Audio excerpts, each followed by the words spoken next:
You can't have 3 who the fuck is that on your resume or your headshot if you're not already like a household name or a household face. If they don't know your name, your face has to be regularly identifiable. Because you can't just expect to give a casting director or a producer a headshot and they don't know your face, they don't know your name, they don't know your agent, they don't know your manager, and they don't know anybody on any of the productions that you've ever worked on. But you asking them for a series regular job and to give you 40, 50, 60, 70, 80, $90,000 an episode? No way. Who's gonna do that? And I had to start thinking about it like that. That's a good one. That's like, who's gonna do that? Yeah, imagine if somebody was telling you to pay them $50,000 a week. Yeah. Right? Yeah. That's what it is. Wouldn't you want to vet them? Yeah, I need to know where my money going. I want to know everything about him, boy. I want to see his Instagram page. I just want to watch him for a week and have him not even know I'm watching him. I just want to make a fake account and watch him for a week before I agree to give him this money. You understand what I'm saying? So what make you think these people ain't moving like that for their bread, bro? Damn, that's a good one. These people moving like that for their bread. That's good, bro. yeah.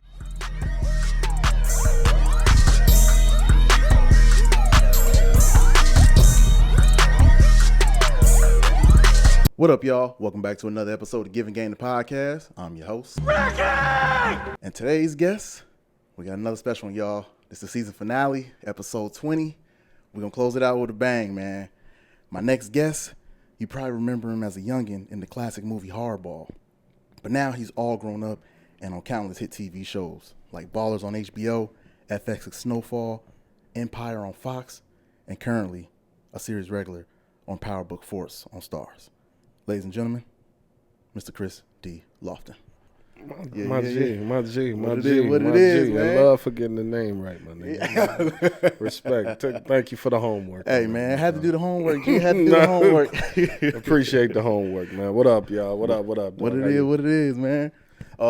First off, before we get into it, I just want to throw a shout out and a super thanks to my guys, Maestro Harrell. Oh, yeah. And my guy, Denzel Whitaker. For setting this up. Shout out to Maestro and Denzel. We just spoke highly of y'all, man, off camera, man. But, Maestro is him. Y'all one of them. Maestro and Denzel, they definitely one of them. They're young. I always call them the young goats, man. And for sure. It was just dope for them to set this up. And just for, like, people watching, this is episode 20, man. But they set this up. They were talking about the podcast off camera. I have no idea what's going on. Yeah. And they put us in the group chat like, yo, y'all should do a session. Because I mentioned your shit a few times because I be watching. I see it all the time. It be on the timeline, you know? Yeah.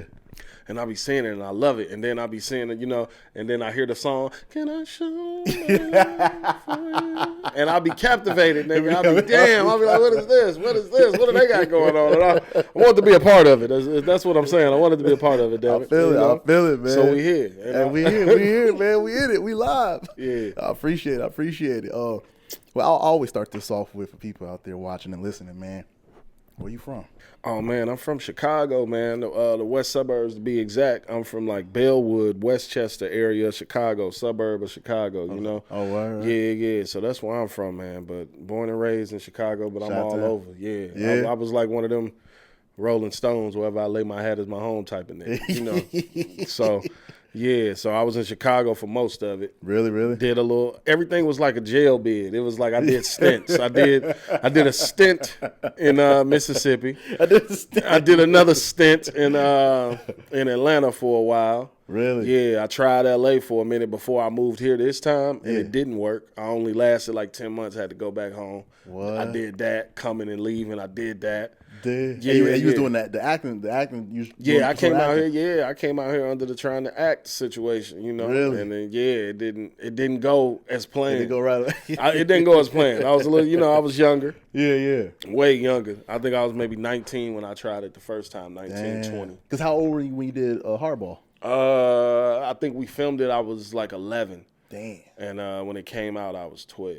So did you like stop after Hardball? Like, do you consider yourself? I mean, you were a child actor, but like, since you started to come back and pursue it at 19. No. See, this is the thing, and that's funny because I think I was just talking to somebody about that. Because if you go on a nigga IMDb, it just shows the real credits. Yeah. IMDb don't show commercials. It don't show prints. It don't do none of that. It's like, nigga, where's the TV? Yeah, where's the the film? Where's the shit that matters? Where's your shit? We don't show your plays. Don't show none of that shit. So we're gonna start by saying that. We're gonna start there. But nah, so I didn't quit. It just wasn't like I wasn't like into popping shit. I wasn't in doing a lot of movies and films. I wasn't booking them. I had an agent.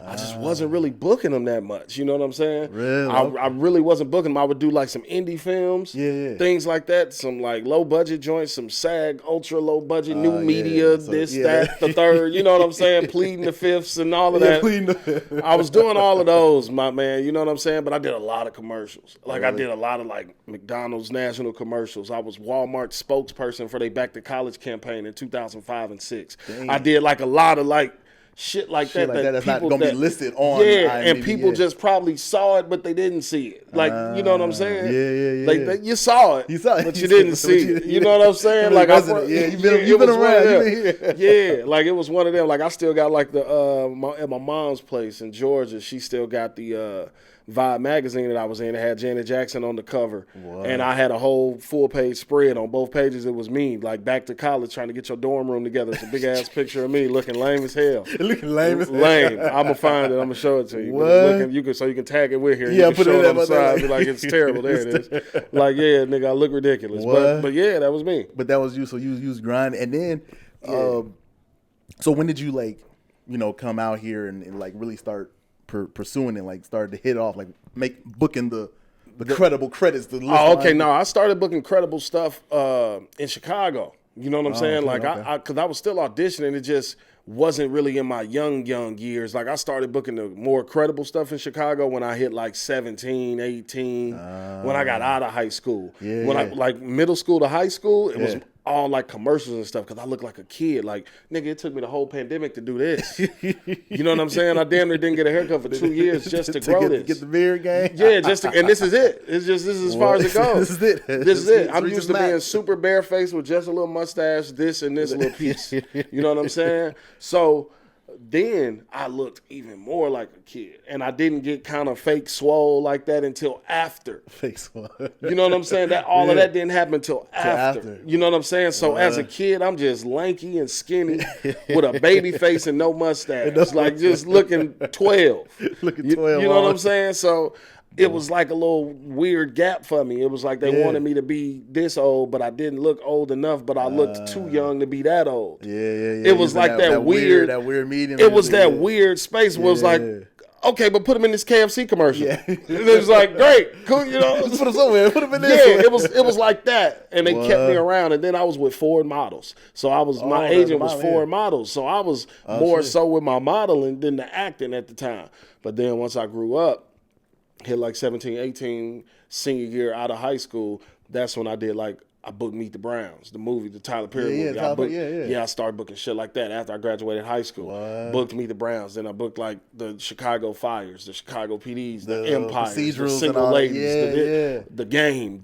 Like I just started. So hidden. Then the grown people stuff started coming because then I was old enough. It was like I was 18, 19. So it was like, you can do these older roles. You can do a little bit of you can do the college ones or the ones that were supposed to be in college, but he's doing this instead. And now it's like, okay, we get you now. And then I started growing into niche, and I started growing into the art a little bit, to the craft. I started growing into it. And so when did you fall in love with it? Like how did you even get into acting in the first place?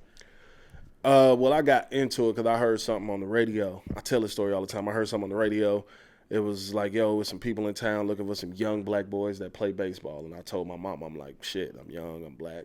What? I play baseball. Take me where the radio said. So she takes me, and I thought it was like a traveling team, like a traveling baseball team. I didn't think it was a movie audition or nothing like that. Shit. So I just go, and I get there. It's a movie audition. I'm like, oh yeah, I don't want to do that. No, I'm cool. My mama like, boy, I done drove your ass about an hour away from the crib. You might as well go see what they want. Yeah, see what's going on.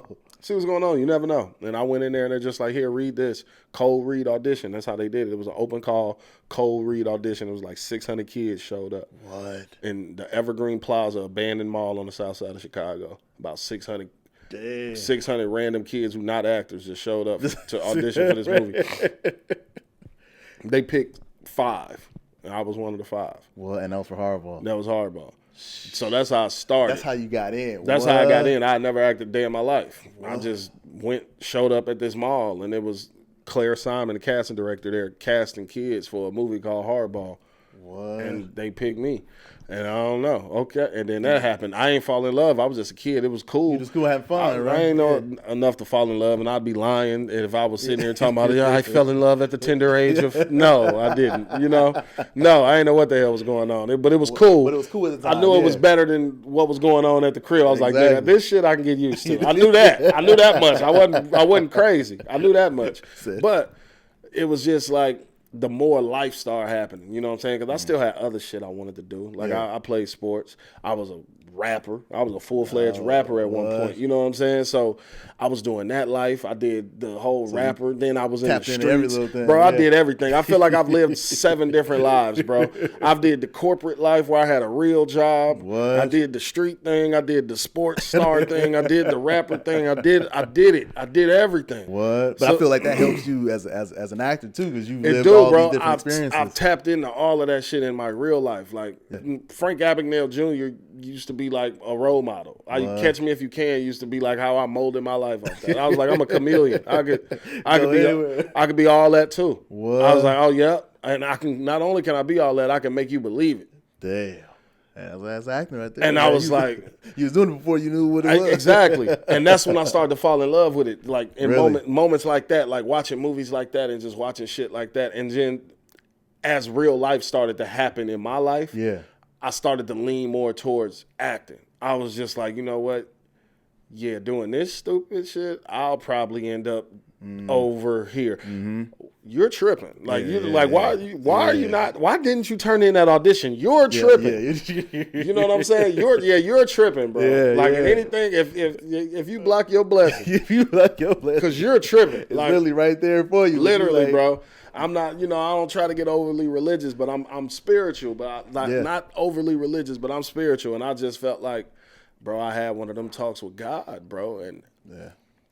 And it shit got real in life. And then you had to surrender. Yeah. It was one of them where it was like, all right. Damn it, I get it. Whatever you're trying to say. Okay, let me surrender. Let me get over myself. Let me humble myself. All of that. And it happened for me, bro. And I just that moment happened. And I just said, yeah, bro. I had that talk with him and he was like, I'll take care of everything else. You just stay out of jail and don't have no kids where you ain't supposed to. That was it. That was the only 2 things he told me to do. What? Said, do not. I'll tell you when to have it. I'll tell you who you're supposed to have a child with. What? And stay your ass out of jail. I'm going to do everything else. And that was he didn't say when. That was the thing. I heard him tell me he was going to do it. He didn't say when. That's why it took 23 years. You want him, but he'll be there right on time. And I believe that shit for my entire life, bro. Damn. I said, bro, Kris, you just got to stay out of jail. God going to do the rest. Damn. Just keep doing whatever it is you're doing. Yeah. Stay out of jail. Yeah. And I'm going to be okay eventually. I don't know if it's going to be tomorrow, next week, or next year, but eventually. It's going to come. I know I'm straight. My mama always used to tell me, fast, fragile, slow, solid. Damn. Anything come fast, that shit fragile, bro. It'll break. I promise you. You could bump that shit. It's probably going pieces. Because you got it too quick. It's got it too fast. But if it's slow, that shit's solid, bro. It's going to be there for a long time. That's some shit you get to your grandkids. Yeah. That's because that shit was solid. That's foundation. I get that to my kids. Kids can going to be able to get that watch. Yeah, exactly. Pass it down. Pass it down. Because it was slow. Damn, that's a good one. That's a good one right there. Fast, fragile, slow, solid, bro. I'm telling you, my mama was, she been telling me that my whole life. Man, wise woman. Yeah, bro. And so when you did that, how did you, was that, after you got that clarification from God, did you start taking classes? How did you go forward with your career? How did you start working as an actor? Well, I got lucky because of Hardball, because we was not actors.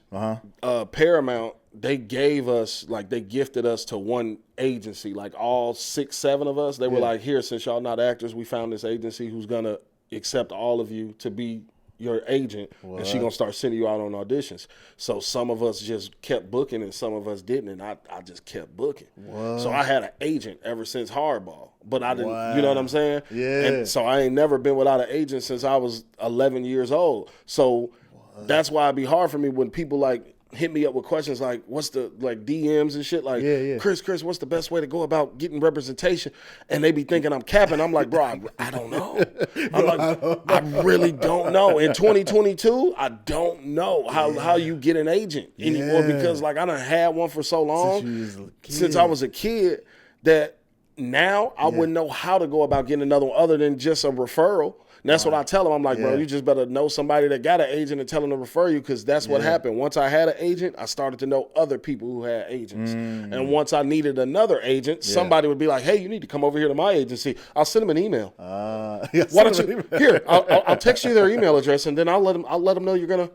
I'll let them know to be expecting you. And I'm like, oh, shit, okay. Let them know you're coming. Yeah, shit like that. So that's how it happens after that. But once you get that first one and you stay in the mix long enough, you're going to start. A lot of people going to leave. A lot of people going to get big. A lot of people. So you're going to start to know other people who not at your agency, but other agencies. And then if you need another agent, you just get a referral. Yeah, because that's all my friends. I know all of them. And if I have like tight times, I'm like, hey man, I'm gonna need that referral from them. And they be like, yeah, because we the home. They're like, oh yeah, I'll plug you for sure. That's what it's about, bro. Other than that, like when I went to like other states and stuff like that, I would just get on Google and Google every agency in the city. I remember I did that in Atlanta. I Googled every agency in the city and I sent hard copy headshots, mailed it to them offices and called them every day to make sure they got it. Damn.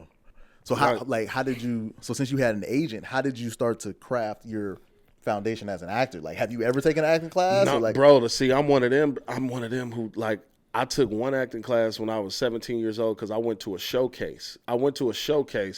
For producers and casting directors and agents, right? Yeah. That's how I got my second agent. Okay. Right? Yeah. I already had one from Hardball, but I was trying to leave because remember I told you I was in that weird gap. So once I was coming out of that weird gap, I heard of this showcase. Went to this showcase. Then I got my next agent because she saw me do a monologue at that showcase. Right? What? So I did that. And in that same showcase, they told me that they wanted me to take a class. And they said they recommended me for a class that is in Los Angeles, right? Okay. I was 17 and they said, but they don't want me to take the class with kids because they said, I think Kris is a little too advanced for the children class. We want him to take it with the adults. So they have to fly to Los Angeles to take that class. They don't do that here in Chicago. So I took one class when I was 17 because I won that little showcase thing. Yeah. I took one class when I was 17. They flew me to LA and I took a class when I was 17 years old and I've never taken another acting class. What class was that?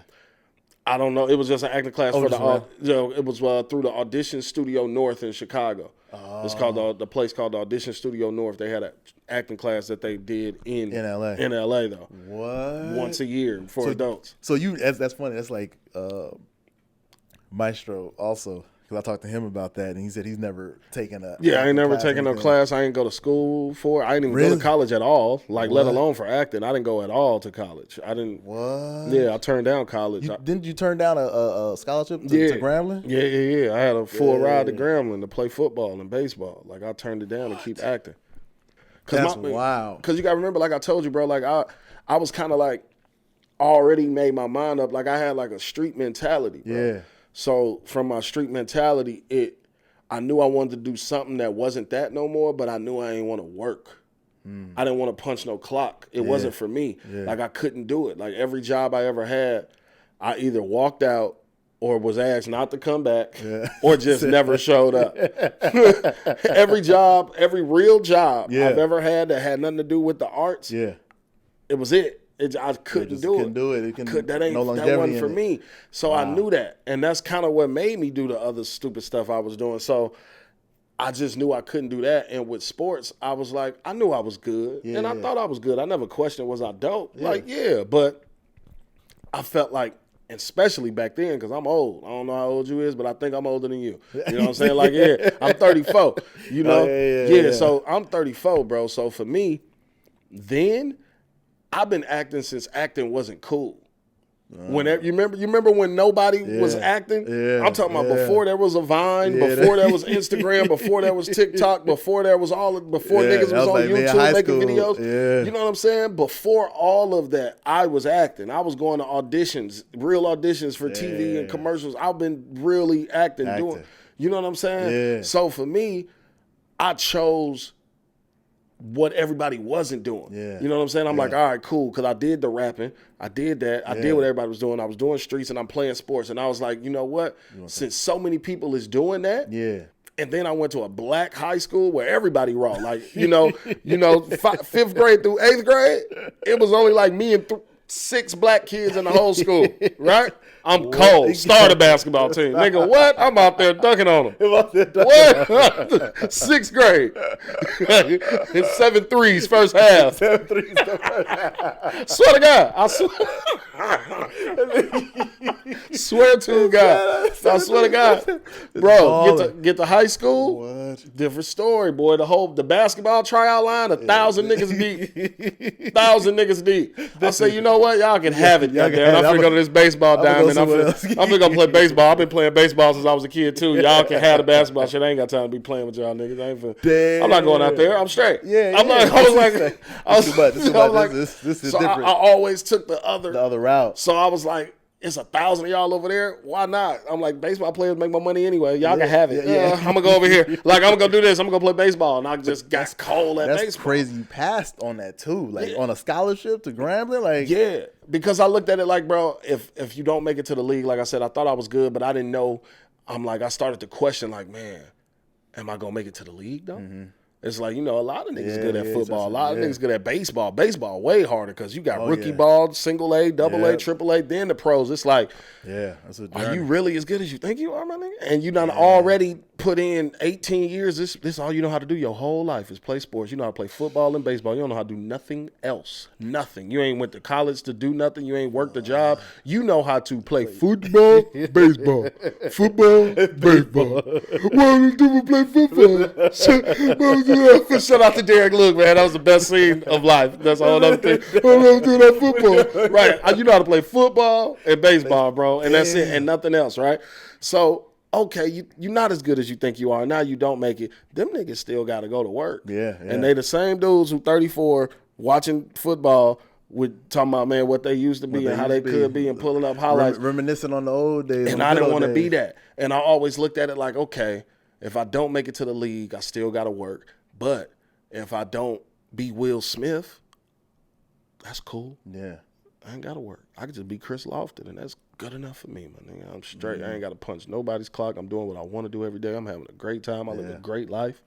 It's still more money than I've ever made in my life. Yeah. I'm fine. Yeah. I'm like, you know what I'm saying? I ain't where I'm want to be, gonna be. Yeah. And that's cool. But I'm still aspiring for more, and that's great. Yeah, but I'm cool being Chris Lofton, bro. I ain't got to be Will Smith. I ain't got to be Denzel. People don't need to be running up to me. Oh, my God. I'm not in it for that. If they do, they do, because it come with it, and I know what I signed up for. Mm-hmm. But if they don't, I'm cool. With it. I don't have to work at UPS though. I don't have to do none of that. Exactly. You have fun doing what you're doing. Yeah, I'm not. I ain't got to Uber Eats. I ain't got to drive Uber. I ain't got to do nothing but act. Yeah. And that's all I ever asked for, to do what I want to do and be able to just create and just be creative, bro. Yeah. And get paid to do it. How have you been able to do that? Like, so you haven't taken any class, so all your shit has been on set training. Yeah.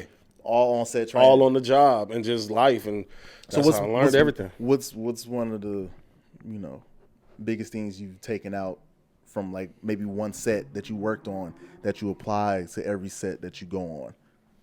Which set? I think honestly, hardball taught me the most. Really? Because I was so young and I was so fresh, so everything was brand new. So I learned more there than I could ever probably learn on any other set. I would say that.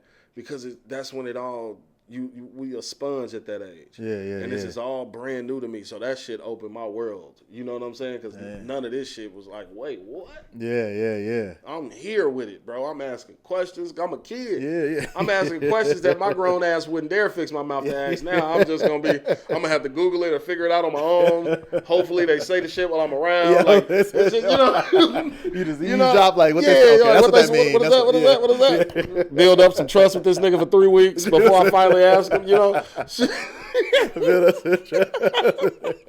For real. So what that mean? Yeah, something like that. Like, so I just would listen. Like, and I think the biggest lesson that I learned is like, just bro, you got to treat the janitor like the CEO, bro, because you don't know who nobody is. Like, and I learned like that the audition and the job, that shit don't start when you get on set. The audition don't start in the room. That shit start in the elevator. It start when you get out the car, bro. Ooh. It start when you park your car. Because from the moment you park your car within the vicinity of that building that has anything to do with this production, you don't know who anybody is, bro. And you got to literally walk through this shit and you don't know nobody, bro. Yeah. You think you know, but you have no idea. Look at that. Oh, God. Like, well, I don't know what that was on, but I remember that. I don't know why I remember that. That was on something. Look at that. Yeah. For real, bro. You don't that's know. A good one. Yeah. The audition start from the moment you park the car, bro. And the job starts from the moment you park the car or you get out that Uber when you pulling up the set. Yeah. The job start, bro. As soon as you park that car and get out, it starts, bro, because you don't know who nobody is. You walking around base camp thinking you talking to a PA, and it's not. Yeah. Thinking you talking to wardrobe, and it's not. Thinking you talking to whatever. And even if it is them, you still don't need to talk to them like that. But that's the thing. You don't know who nobody is. And even the PA could be the daughter or of the head of the studio or the producer. You know what I'm saying? Yeah. You're like, bro, you don't know nobody. Damn. And you got to treat the janitor like the CEO, bro. Just treat everybody right and really just be present and show some humility, bro. I feel like that's the biggest lessons I've learned on these sets, like show humility, because I've seen the way crew members not like certain actors and stuff like from a bunch of the sets that I've been on. Luckily on my show now, we don't have them problems because nobody's an asshole on this show, bro. Nobody. Like for real. Yeah, now Joseph, he has a no asshole policy. That like he said that day one on a Zoom, put all us on a Zoom. No asshole policy on this set. One time you're gone. Damn. Oh God. You know what I'm saying? Ain't none of that. So ain't nobody coming with no egos or none of that on our show. Just come to work, have fun. That's the thing I learned though, because I hear the crew members, the way they talk about certain actors and I hear some of the things that they say these actors be on, and I'll be like, bro, what? Like they be what? They said what? But I feel a lot of them don't, have the experiences like a lot of us have, like they haven't went through shit. So you feel me? They may, just stumbled upon it and ain't really grinded or been in the trenches where they like thankful to be out. Bro. So they feel entitled or entitlement's a hell of a drug, dog. Oh man, that shit real too. Yeah. Entitlement's a hell of a drug, and I tell people it's my signature on all my emails. What? No, not entitlement's a hell of a drug. But this is what is my signature on all my emails. This is what I tell people all the time. In order to make it in this business, you either have to be crazy driven or driven crazy, and I'm both. Ooh. Like literally. Damn. You have to be driven crazy or crazy driven. I'm both. So how the fuck you gonna stop me? Yeah. That's a gym, boy. Because I'm a crazy motherfucker. For my vision, for my goal, you can call me. That's fine. Yeah. Call me that. He said call me that. Because you ain't got to believe what I believe, but I know it to be true. Yeah. I'm crazy than a motherfucker. Call me what you want. But it's going to happen. Yeah. I'm just as crazy driven as I am crazy. Damn. And that's how it's got to be. Yeah. I like that. You attained a lot of success, in your career thus far. I want to know how you handle rejection. Like, how do you deal with rejection? Because, you got all the success, but, I feel there's a lot of failures along this journey as being an actor. So how do you cope with the topsy-turviness of the business? Yeah. The rejection, that shit part of it, but it took a while to get there because, like I said, I'm 34.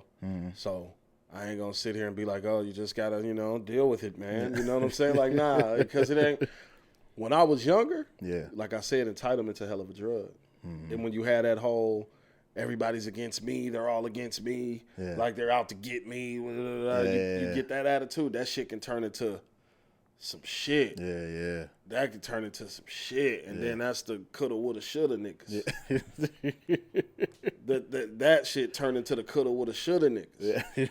And you can't be one of those. Nah. What the saddest thing in life is wasted potential, they say. You know what I'm saying? So nah, bro, like, hell nah. So you got to handle the rejection and just know that for me, it was always never a matter of if for me. It was only a matter of when.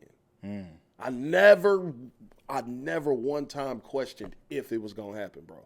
That was the thing for me. I never once did. Wow. The only thing I ever questioned was, okay, but when? Yeah, when? Nah, I questioned that shit every day.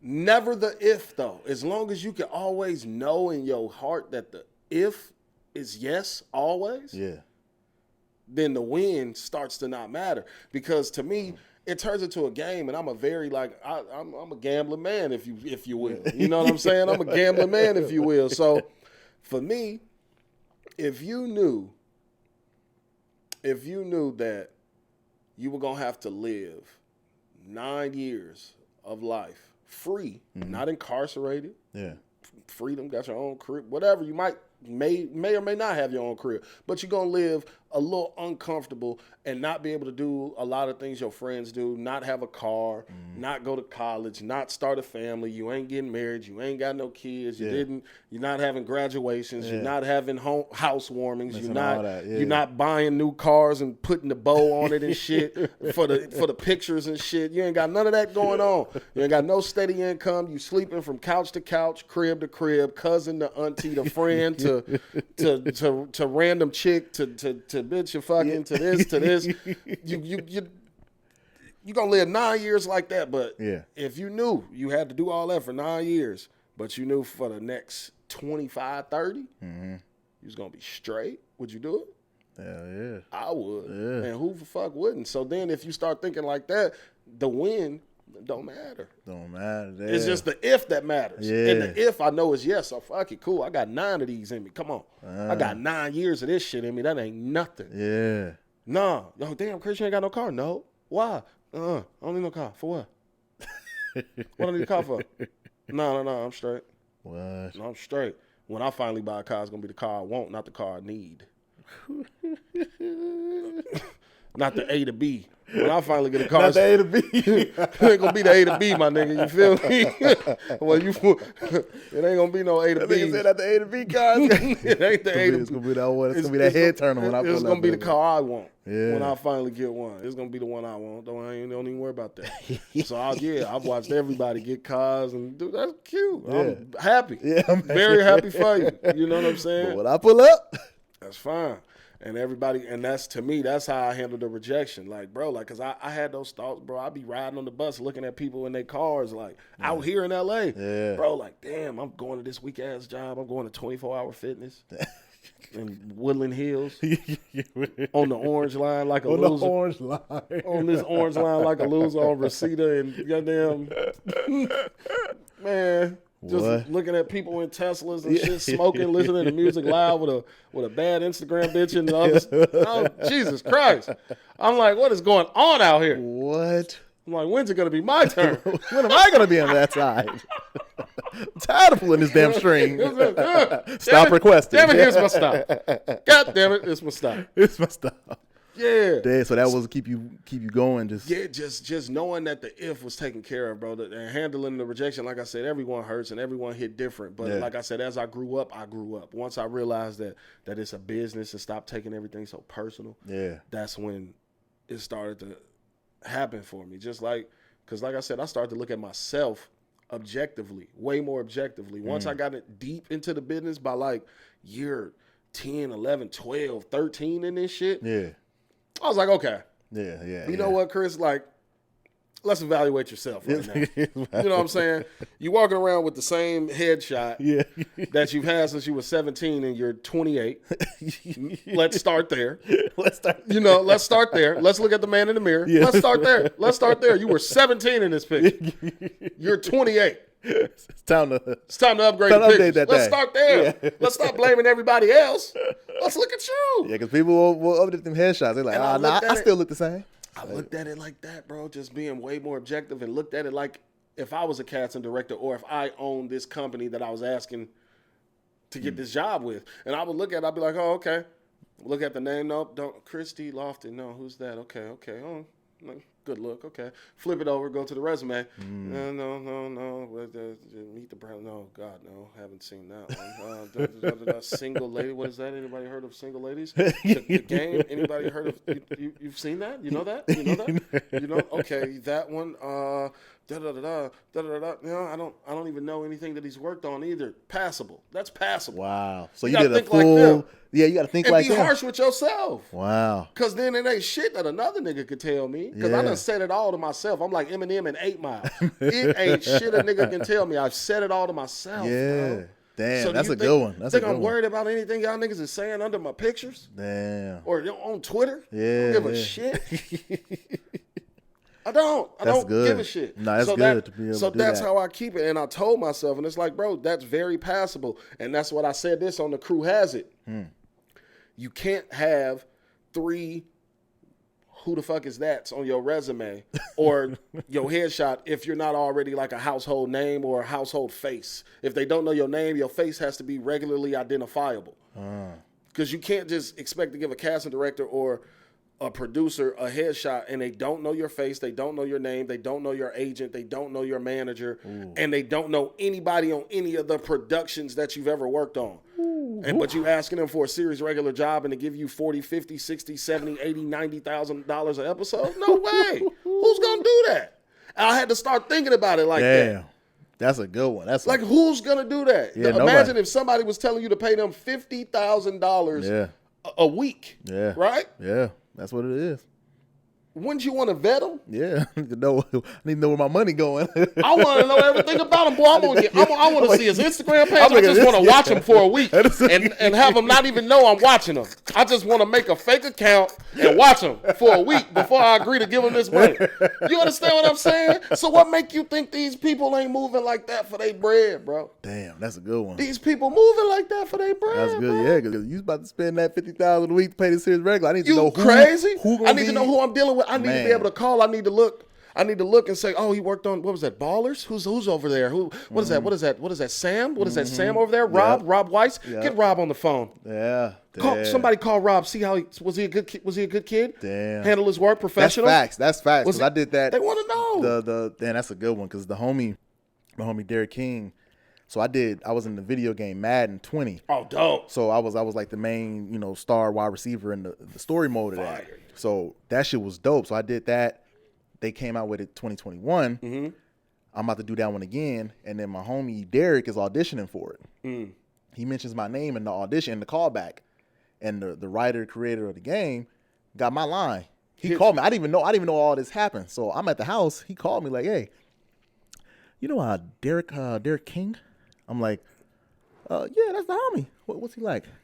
I was like, oh yeah, he punctual. He on time. He's good. He's like, yeah, because he mentioned you. I just want to know what's going on with him. And I was like, damn, call my line. I didn't even know I had that much. I was like, damn, I'm gonna call. But yeah, they want to do their research. They want to know who they're gonna be working with. They want to know who they're dealing with. Yeah. The job don't go to the best actor. The job goes to the actor that I know I can work with for 3 years and I'm not gonna want to kill him.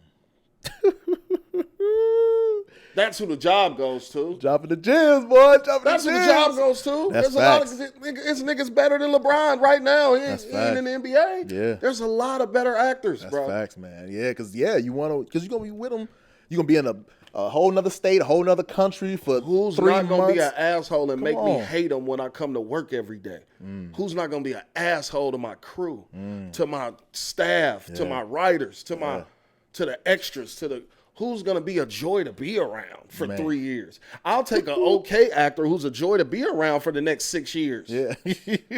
Then a great actor who going to make my 6 years when I'm supposed to be living a great life feel miserable because I'm with you. Yeah, you're great. Great performance though, nigga. Don't nobody care. Don't nobody care.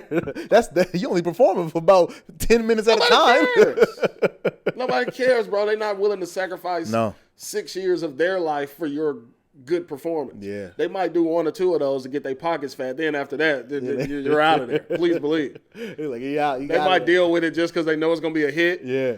Get their money. Get their money. Like, all right. This motherfucker too much to deal with. Let's get them out of here. Yeah. That's some good. That's a good one right there. Yeah, bro. Just relationship. And what about, like, I mean, because you were a child. So, like, what do you attribute your success to being able to transition from, like, a working child actor to, like, where you are now?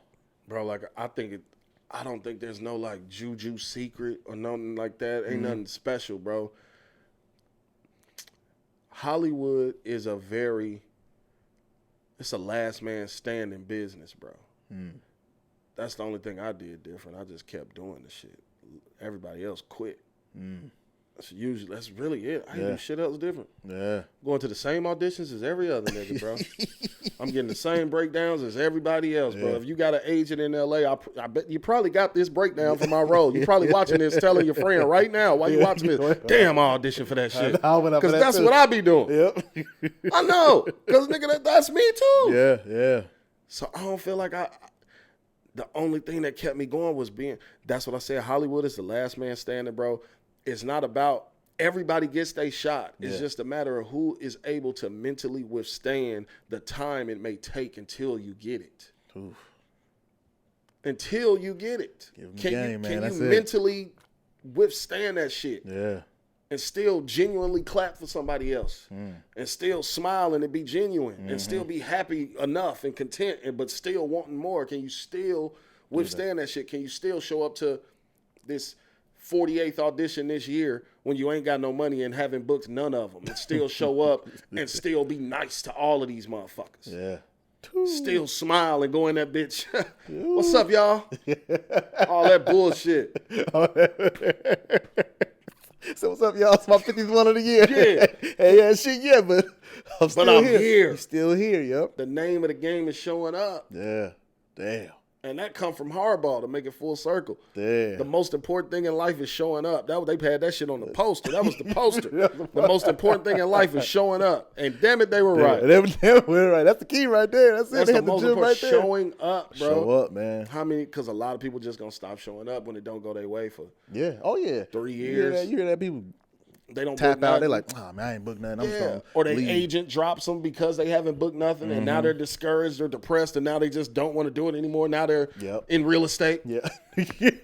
Now they want to fix my credit, some shit like that. Asking me what's your credit score looking like, brother. Hey, brother. Let me talk to you, brother. Like, man, if you get your ass out of here, man. away from me. You just at the same audition I was at last year. Nigga, what you mean? You trying to sell me some shit? Trying to fix my damn credit now. Fix my credit. And I get it, niggas we gotta hustle. But like, I never really wanted jobs because it just created a distraction. Because what happens is there's no sustainability in acting. Like, there's no like guaranteed checks. You don't know where your next dollar gonna come from. So when you get a job while you're chasing it, if you're weaker in the mind, I think what happens is your mind starts to get those checks that you weren't used to getting all the time, scheduled checks, and you know where your dollar coming from, this amount on this day and this day. Yeah. And you can get lost in the sauce of that. Yeah. Even though it's low-key, in the grand scheme of things, small money, but at the time, if you ain't got it, $50 is $5,000. If you ain't got it, you ain't got it, my nigga. It doesn't matter. So that small money is big money. Yeah. So when you're not used to having them checks and you're having them consistently, and you know, okay, if I go to this job, bro, you start working this job, you start subconsciously, you're not even realizing your agent calling you. They want you to be in an audition at 3:00 on Tuesday, but you got to work. Now you don't want to call off work. Now you start finding something wrong with the audition. Like, nah, well, come on, nah. No, this say I'm supposed to be 17 with a. This say I'm supposed to have braids. It say light skin right here in the breakdown. Now you start looking for shit because you don't want to miss out on that check, that guaranteed bread. And then what starts to happen is, bro, you just going, But you, because you in the rat race now, you thinking you going, but you're not. Going backwards, man. In the dream, you going out. You falling behind because there's a nigga who's waking up every day. That's a good one. He's waking up every day. Every day. And you going to work. Damn. You get it. You got to do what you got to do. But Yeah. I'm finna do what I got to do, but suffer. Yeah. Some niggas didn't want to suffer. They wanted to do what they had to do, but not suffer while doing it. I didn't give a damn about the suffering. Damn. Shit, you got power now. Like, how's that? Like, is this your first? Cool. This your first series regular? First series regular that actually went. Yeah, like I've been on like 3 failed pilots. Really? Yeah. Damn. Yeah, bro. That's why. Nigga, I told you, I done been through some shit. Some failures. Failures. You talking about failures? So, 3 how is that? Well, go on the pot. Like, how to get to where you at now? Like, because people think, you outside, you're like, oh, damn, nigga, on power, series regular, boom. But they don't know that other shit that you went through, the failed pilots, the shit that gets picked up, it gets shut off. So, like, how did that? I did a pilot for ABC, a cop show called The Mission. I was playing a cop on ABC, bro. It was one of them procedural cops. Straight cop with Wood Harris, with me and Shut Wood. The fuck up. Yeah, he was like my chief. What? He was like the chief of police. I was a cop. Damn, Wood, my guy. Yeah, bro, that shit was hard, bro. That shit was hard. Yeah, but it was the same year they created The Rookie on ABC. So we was up against them for pilots, and they was only letting in one show. And Nathan Fillion had just ended Castle. Oh shit! Castle had just ended. What was that on TNT, TBS? I don't know. Castle was a big show for him. I thought it was on ABC for a second. No, it wasn't. No, it wasn't on Castle ABC. was on like TNT, TBS or something like that. Okay. But he had just ended that show after like a long time, so he had a huge fan base. He had a huge fan base, so he had just ended that show. So his show was up against ours. Yeah. No way. What? They didn't pick ours. Sorry, babe. Damn. No, come on. Come on. Get over here, you silly kid. Get in here. You silly kid. Get in here, you little rascal. Get in here. Get in here, you little rascal. You little rascal. How you doing? I'm Rickey. It's Rickey. Sorry. No, that's my lady, y'all. She made a little cameo. She made a little cameo. Little guest appearance real quick. But then, so you had the pilot though. So that pilot didn't go. Nathan Fillion got us for The Rookie. So then The Rookie happened, and our pilot didn't go. Ours was called The Mission. Damn. They picked The Rookie over The Mission. That happened. Then I booked another pilot with up north. That was another failed pilot. That was one too. Yeah. It might be 4 then. It might be 3 or 4. But I'm just adding to the list. I'm forgetting shit. I smoke too much.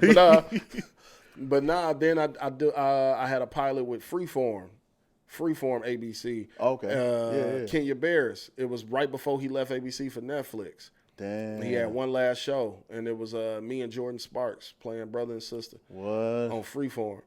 And that was supposed to be straight to series. It wasn't even like no pilot. It was like series it's guaranteed order. Picked up. It's ready to go. Guaranteed picked up. We shot the pilot, and then all of a sudden it just blew up, bro. Everything blew up. Like, nigga, the showrunners quit. The 2 producers walked. The writer walked. Wow. The president of Freeform like stepped down, and this happened, and this happened, and this happened, and then all of a sudden it was like, yeah, so we're just not gonna do the show. We're no longer moving forward with the show. We shot the whole pilot. Wow. Everything, bro. And that's a good gem just to. Don't get too excited till your ass till the shit is airing, because like I don't get excited at all. You don't know. Bro. You don't know. Like so many cooks in the kitchen, so much shit can fall apart. Like it can be over like that. Yeah. Like you book it, but it ain't guaranteed that shit gonna get picked up or it's gonna actually air. I'm telling you, bro. I was. Oh man, me and my girl was getting into it because like when I was trying to book this, she would be like, "I don't even know why you tripping. You got it." And I'd be like, "If you don't shut up, don't you speak that evil on me, Ricky Bobby." Like oh God, bro, I wasn't trying to hear none of that shit. I wasn't trying. I'm like, bro, do not talk like that because, like, no, I don't know nothing. You don't know. I don't know nothing. I don't care what nobody is saying until it's done. Yeah. And even now, I'm like, okay, I don't know. Like, Do I die? Do I not? I don't know. You're not gonna die, babe. Yes, what? Yeah, I can read one of these scripts. I'll be dead next episode.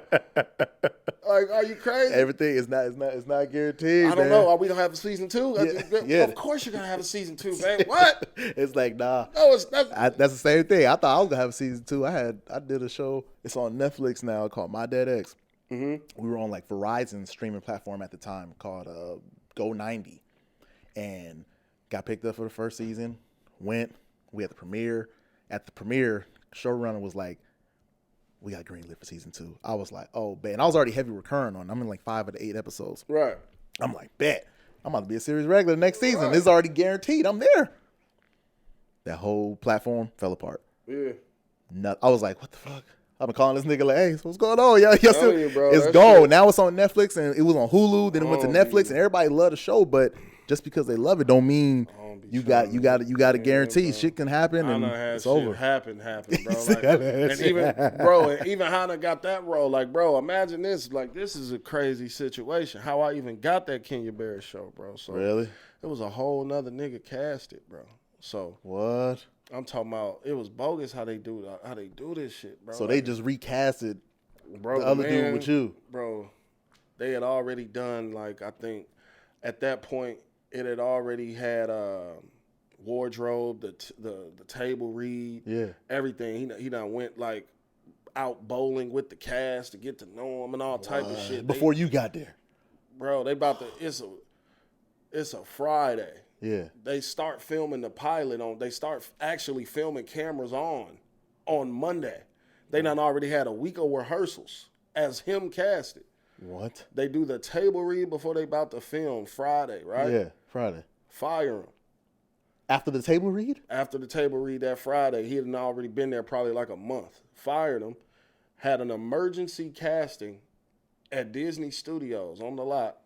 On a Saturday and a Sunday. So Saturday we did an emergency cast, and it was like 25 of us in a room like this big. 25 niggas that look like me but don't look shit like me. Yeah. One of them type situations. Yeah. 25 of us in like a room. 25, 30 of us in a room, nigga, just like this. Like, what? Just sitting there, nigga, just all looking at each other like, what the fuck is going on? And they come out, they get us, and they say, okay, we're gonna bring you all back. When you're done, come back, sit down. No one leave until you're dismissed. Because it's like rapid fire. Because they only got 2 days. So it's standing like a game show. They're like eliminating niggas as they go. Bro, they go, one nigga go back. They bring them out. They go in there, talk 5-10 minutes. They come back out and they say, okay, you and you and you all can leave. Go back in the room. Another dude go audition. Another dude go audition. Another dude go audition. Yeah. They go back, talk. You can leave. And then, bro, before I knew it, it's only 3 of us. I'm like, shit, I'm still here. You're still standing. Damn. Oh, never. What? Oh, bro, never, bro. Never, bro. I'm still here, bro. They come back out. They say, okay, I'm going to need you guys to wait right here. It'll be about 30 minutes. We got Jordan Sparks flying in. We're going to turn this straight into a chemistry test. She'll be here in the next 30 minutes. You're going to just run it with Jordan. What? I was like, okay. So we are flying her out right now. I said, okay. Yeah, I said, okay. So then Jordan Sparks drives to the studio. She comes in the room. And then I do it with Jordan Sparks twice, chemistry read. Mind you, I've been there since 9 a.m. It's like 4 p.m. now at Disney. I've been at Disney since 9 a.m. You had a whole damn shift. Bro, sitting there just being eliminated, playing an elimination game show for the role. And, yeah, bro. And, okay. And then I went, and the other dude went, and the other dude went. Then they said, okay, Kris and you're dismissed. And then I left, bro. And then they called me Sunday by like 11 in the morning. Told me I booked it. And then I had to show up at work on Monday. The next fucking day. The next day I showed up right after they called me at like 11. I had a wardrobe fitting at like 3-4 o'clock the same day. Wow. And then we was filming Monday. Wow. That's crazy. Like I was like, yeah, that's when I'm like, bro, yeah, this is a different game. It's a different type of game, man. And so much shit you can get recast at the damn table. Like, bro, like that's why, like I said, bro, the jobs start when you get out bro. Damn. You can book the role and still not have the role. Just because you book it don't mean it's yours. It's just, I'm telling you, bro, and depending on how much shit they film, you can film some and it's still not yours, bro. Yeah. Because if they feel like, oh, we can reshoot that one up, but he only shot 2 scenes. Mm-hmm. Nah, we gone. Yep. Because they get to watching them dailies, and them dailies ain't checking out with the studio. Studio and network is sending some emails back, nigga. Production office is, sheesh. They send them emails. Showrunner is reading them emails like, Jesus. They hate the dailies. We got to make some changes quick. Got to make some changes. You feel me? Damn. Bro, that shit don't mean, that I be thinking like that, bro, because I done seen it happen. Yeah, you done seen it happen, man. I done seen it all happen, bro. I done seen people get fired at table reads, on set, after they filmed it. I done seen shows get canceled after they not filmed the whole season. They just did some shows like that a couple weeks ago. Yeah, they always They not shot the whole season. Whole season, yeah, no, we taking the shit off. They canceled it. Not even about to air the shit. Not even gonna air it to give it a chance. They're like, nah, bro, just shot the whole season. Like, yeah, nah, bro. I believe it when I see it, literally. When it's up, it's up. Like, I believe it when I see it. Damn. Okay, yo, damn, that's crazy. That's a crazy story. I mean, just to end on Power, man. You got, you're part of, the Power universe now. Yeah, that's crazy. That's insane. Like, so what has that been like for like one of your first one to actually, your first series regular to actually, seeing it come to fruition? Yeah, because Power mean a lot to a nigga like me, bro. Yeah, I was a fan. Yeah, me too. Like, and I still am. Like, yeah. I still like, bro. I'm mad. Like, what's taking Ghost so long? Yeah. Like, I'm still itching to watch all this shit. Don't think just because I'm on it stops. It don't. So it mean a lot, though. It mean a lot. Like, it's crazy. Like the Power fans is the craziest fans. Yeah, but it's crazy in a good way. And it's just dope. It still feels surreal in moments because, like I said, I was such a fan of it. Yeah. It still ain't really hit me that it's Power. It just feel like I finally got like on a dope show that people watch, but it ain't. It's like, bro, like, nah, nigga, that's Power. That's Power, nigga. It's like, crazy. And that's the thing. Like, it's different. Like, I mean, you've been around for a while, and I always tell people about this. It's always different to do shows that, you feel me, people, your homies, they see it, like, the little procedures, like, oh, yeah, I'll watch it because you on it, but I ain't gonna watch it. But when it's some shit that niggas watch, niggas is watching, bro. It's a different energy, bro. That be the thing, and that's the thing. Like, it's crazy. Like, that shit is crazy because, like, I remember when our showrunner, season 1 showrunner, Robert Munich, he had hit me when I first got the job, and he had told me, he was like, hey, kid, I want you to enjoy it, man. Enjoy the fucking anonymity while you got it.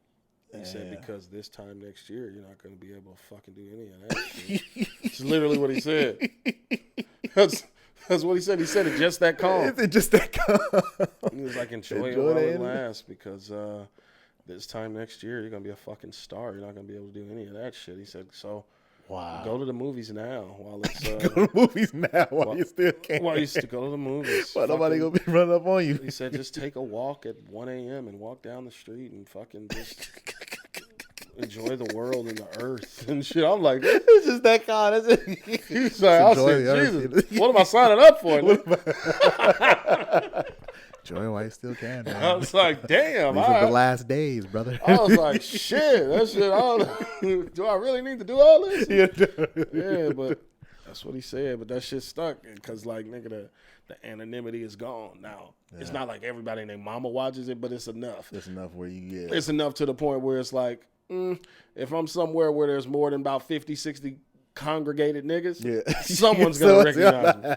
Like, I'm not saying I'm not gonna say that every nigga knows. But if there's 50, 60, I'm gonna go out on a limb and say at least one of them niggas know. I'm just saying. You know what I'm saying? That's all. I ain't saying everybody. Yeah. But 1 out of 50 at least. 1 out of 50 at least. 1 out of every 50 niggas know who I am. Damn. And that's can be scary. That's can be scary. Yeah. You're like, oh yeah, somebody up here knows who I am. I don't know none of these niggas. I know, but they know me. But at least it is a solid 4 in here who know me. Depending on where you're at, those numbers get higher. Yeah, they get higher. Damn. I mean, to wrap these up, like, I mean, what's some advice you would give young Kris? Like, you've been in this business this long. What's some advice you would give young Kris starting out that you've learned along your journey this far? Man, I think I said it already. Basically, just stay the course and be good to people, bro, because you don't know who nobody is. So don't play with people, bro. Yeah. Like, be genuine. Be and stay the course. And I definitely would have moved to LA a lot sooner and stayed, not ran away in 10 months. Out of the older Kris would have made my ass stay right there and sleep outside if I had to. Wow. But at 18, 19, I wasn't on that. Nah, yeah, I'm out of here. I got up out of here. I went to mommy's crib. You know, I'm still 18, 19. I'm like, mama. Yeah. You know, nigga, can't do it. Can't do it. Tapped out. But I definitely, as a grown man, would be like, nah. Yeah. Nah, figure it out. Figure it out. Because, yeah, I waited till, 27? I came out when I was 27. Yeah. Okay. So, like, imagine if I'd have started way earlier. Took them 8 years and been here the whole time. If it took me, 4 or 5 here to get power. Yeah. Imagine if I'd have stayed for 8 when I was only 18. How much further I could probably be. Yeah. But, I mean, on the flip side of that, I mean, you might not have had might all not those have got this. Yeah, none of the experiences. And that's the same thing. So you can't never question what is. Everything happened for a reason. But I do think about that. Like, I'd have told the younger me to sit your ass down. Don't worry about it. What you going, ain't nothing back in Chicago for you. Sit down. Damn. Yeah.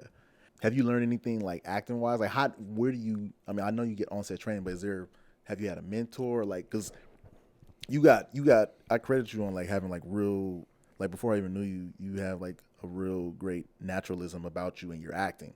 Like, when I watch, like, on Snowfall, like, even, no matter what character you play, there's naturalism there, and it's believable.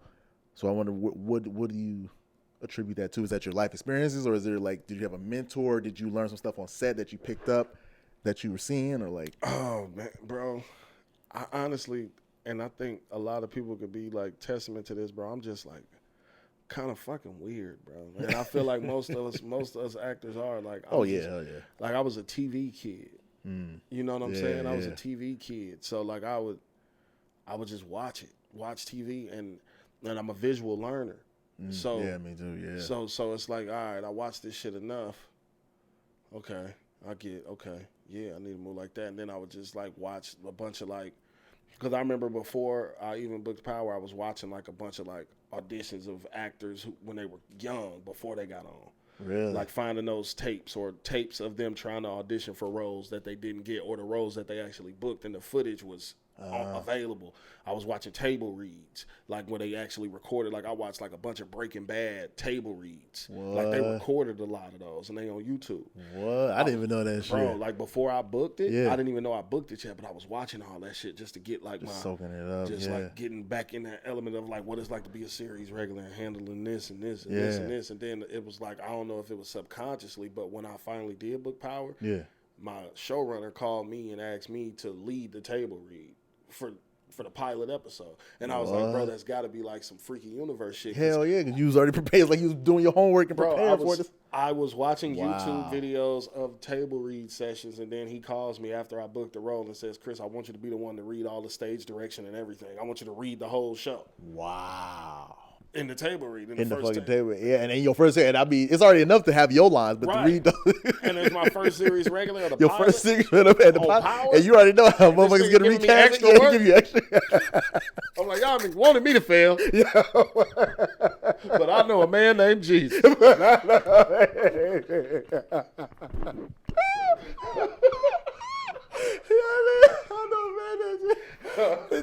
just want me to fail.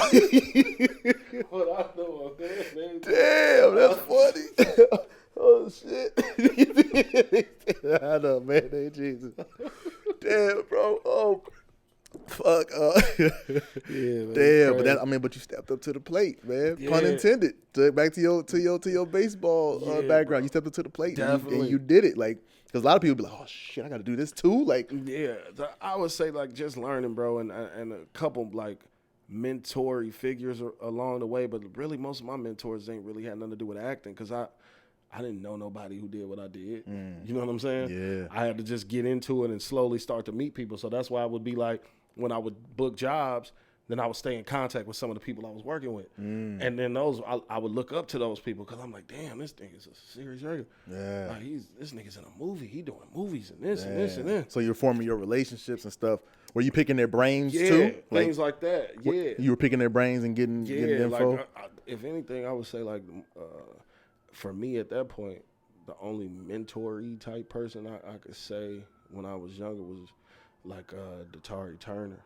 That'd be the only one. Okay, Yeah, like the producer. Yeah, that was my dog. Because even in Chicago, it was a crazy story. I was being ridiculous, but I had an older girlfriend at the time in Chicago, way back in the day, and her best friend was dating Datari at the time. Oh wow! And he wasn't this. Oh, he was Datari, and yeah. I wasn't me. I was like probably 18, 19 years old in Chicago, yeah. 20, something like that. Yeah.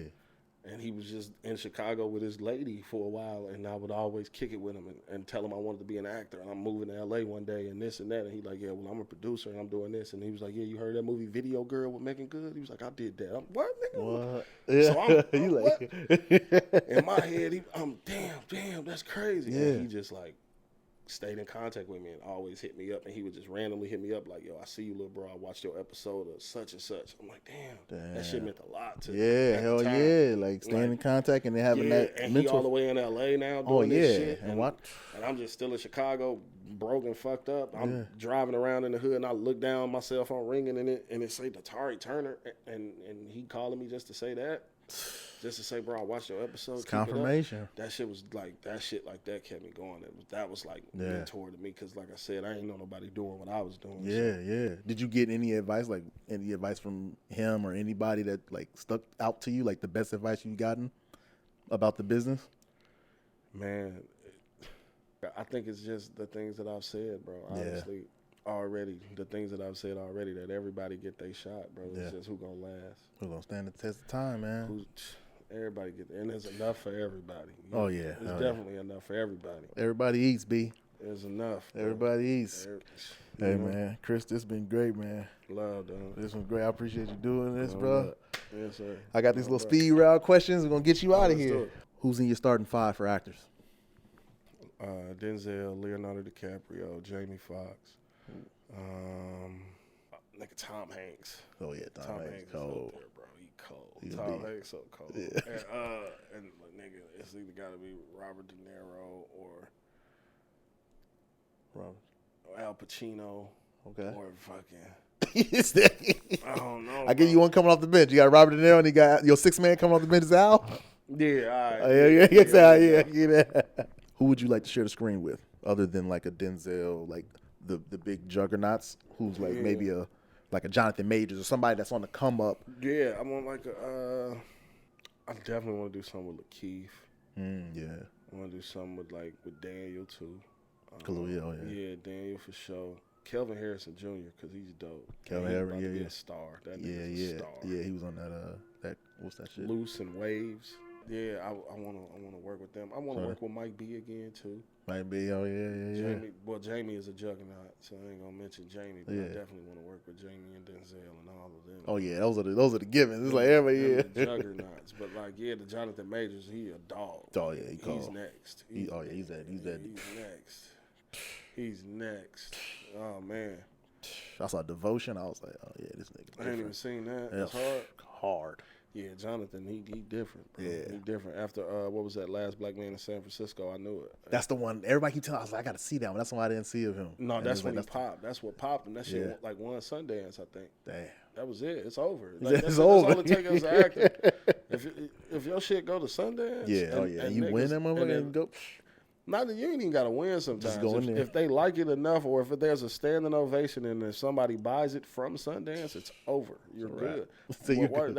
That's why Mike B. Jordan is Mike B. Jordan. It was Fruitvale. Oh, Fruitvale, yeah. He had already had a great career. Oh, yeah. Like, he had a respectable acting fucking career. Oh, Mike B. Jordan was already good and popping and doing his thing. Yeah, when he did Fruitvale. When that Fruitvale happened, I remember that. And they realized what that budget was. You made this movie for how much? Mm-hmm.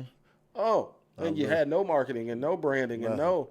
Okay. Here, how about we'll buy it? Yep. And, we'll buy it. Ryan Coogler, you want to direct this Marvel film? Yeah, how about we'll buy that one and we'll put it out through our company and about across all screens across the country, and we'll go from there. Give you some points on the It's the voice. Yeah, they figuring it out on your ass. That's when they figuring it out on your ass, nigga. They know you sitting on something. They like, they figured out how much did you make this for? Like, what? I think they made that movie for less than $1 million. I think it was like $850. Yeah. Like 850,000, $750. Come on, man. They had nothing on that thing. What? They didn't have no trailers, no nothing. Studios spending $50 million for less returns. And that shit, I remember that. I was like, damn, that was a cold. That's what you gotta remember. Like as a filmmaker, like if you're trying to make your own films, bro, you gotta remember that they just care. That's why a lot of people see a lot of things on TV that they don't like. Because what you was just telling me before this, like just starting, right? Just starting, yeah.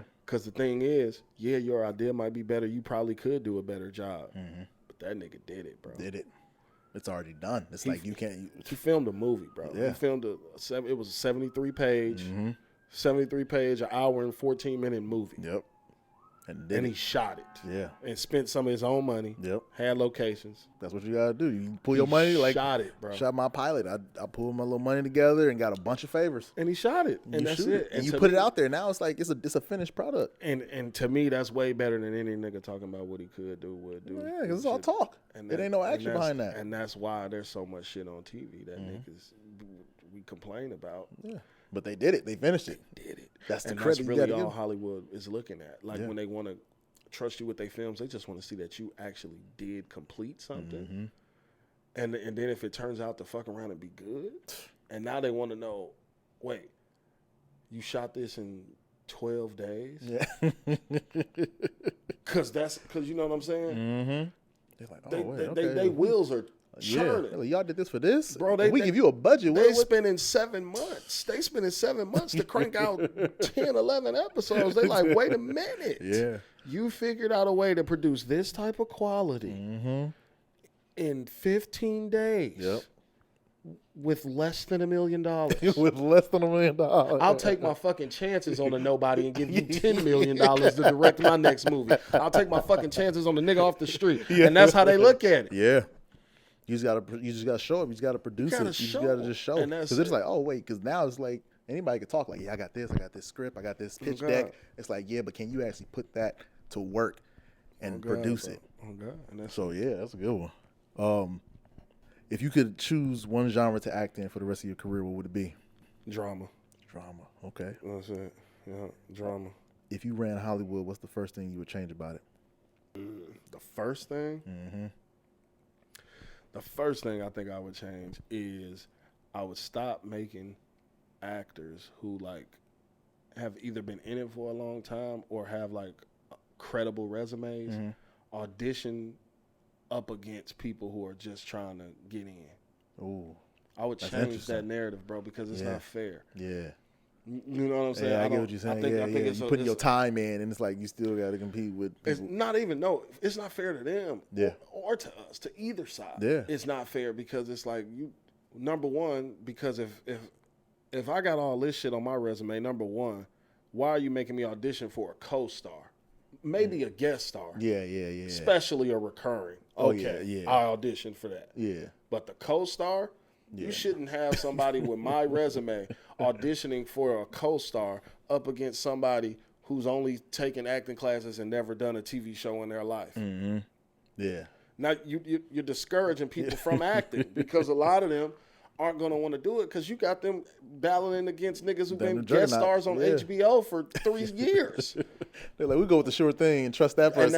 And that's what happens. I think I would start right there, bro. Like I would change that. Like you can't do that. Like you can't do that no more, bro. Like co-stars are specifically. I would reserve co-stars and extras reserved specifically for people who are new with no resume. With really no resume. Those ones who are just in theater or they had only extra work, but now they want to talk a little bit. Co-stars is only to be auditioned with that half. If you've already been a guest star before or recurring or a series regular, you can only audition for this, or this, bro. Like, relax. You got to, because that's how it's just like you got to keep the shit going. Yeah. Because I like we all going to get old and roll over, bro. Yeah. And if we everybody should eat. Like, let them have that. Let them have a co-star role, bro. Why they got us battling against them? That's bogus. I like that. Okay. The first thing I do when I get to set is blank.